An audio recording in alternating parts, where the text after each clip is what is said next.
விடுவிக்கிறதுல ரொம்ப காலதாமதப்படுத்தி வர்றதாகவும் களத்தில் மக்கள் நல பணிகள் செய்யறதுல கொஞ்சம் இழுபறிகளை நீடிப்பதாகவும் ஒரு குற்றச்சாட்டு எப்படி பார்க்குறீங்க? அதாவது அவர்கள் எப்பொழுதுமே வருடம் குறிப்பிட்ட காலத்தில் சட்டமன்ற தொகுதி மேம்பாட்டு நிதி விடுவிக்கிறதுல இந்த ஆண்டு சட்டமன்றத்தில் முதலமைச்சர் அறிவித்தார்.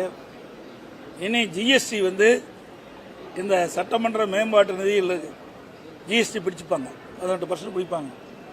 அதை இனி அரசாங்கமே வழங்குன்னு சொன்னாங்க. இது வரைக்கும் இந்த ஜிஎஸ்டி விடுவிக்கலை. நான் 2 நாளைக்கு முந்தைய ட்விட்டர்லாம் கொடுத்துருக்கிறேன்.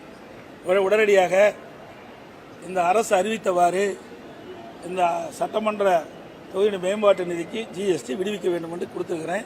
இன்னும் அதுக்கு முறையாக பதில் வரல.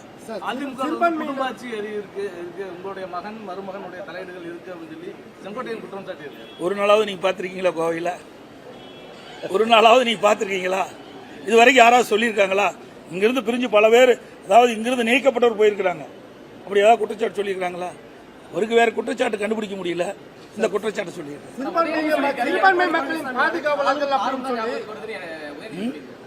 எடப்பாடி பழனிசாமினாலே காலும் காரும் தான் ஞாபகத்துக்கு வருதுன்னு சொல்லி ஒரு விமர்சனம் பண்ணியிருக்காரு. உதயநிதி ஸ்டாலின் எடப்பாடி பழனிசாமினாலே காரும் காலும் தான் ஞாபகத்துக்கு வருது அப்படின்னு எனக்கு அது புரியலையே.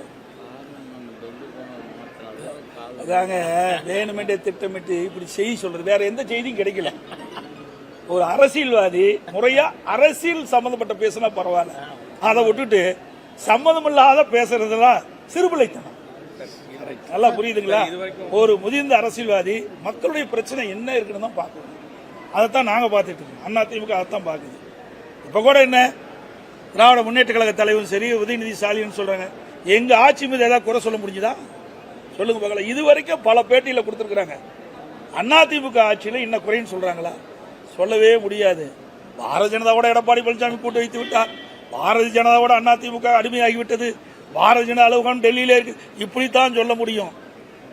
தெளிவா எங்களுடைய கூட்டணியில முடிவு எடுத்து அறிவிக்கப்பட்டு விட்டது.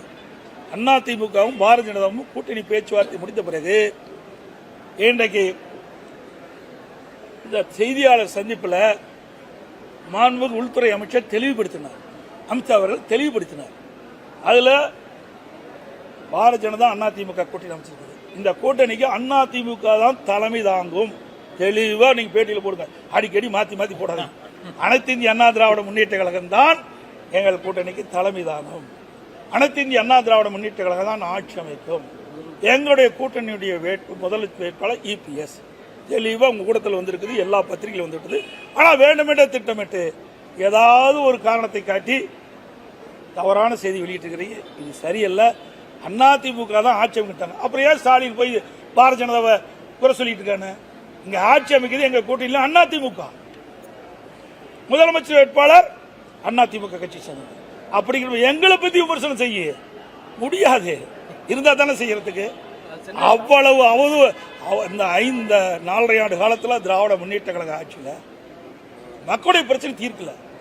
மக்கள் கொதிச்சு போயிருக்கிறாங்க. விவசாயிகளாகட்டும், வியாபாரிகளாகட்டும், தொழிலாளர்களாகட்டும், அரசு ஊழியர்களாகட்டும், யாருக்காவது நன்மை செஞ்சிருக்கீங்களா? ஒண்ணுமே கிடையாது.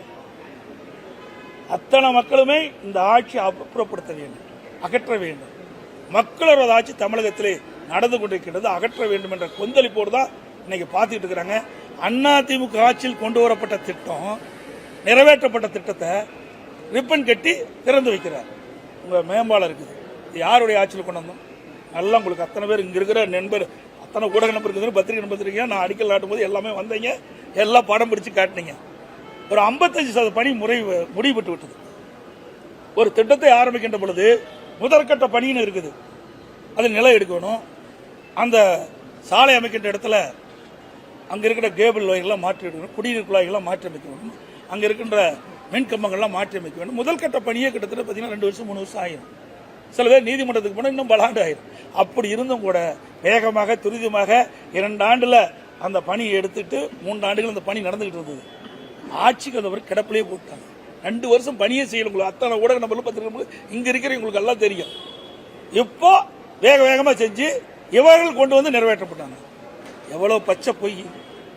இங்க கோவை மாநகரத்தில் பல பாலங்கள் அடிக்கல் நாட்டப்பட்டு நிறைவேற்றப்பட்டது. அதிமுக ஆட்சியில் சில பாலங்கள் பணி முடியாது இருந்தது.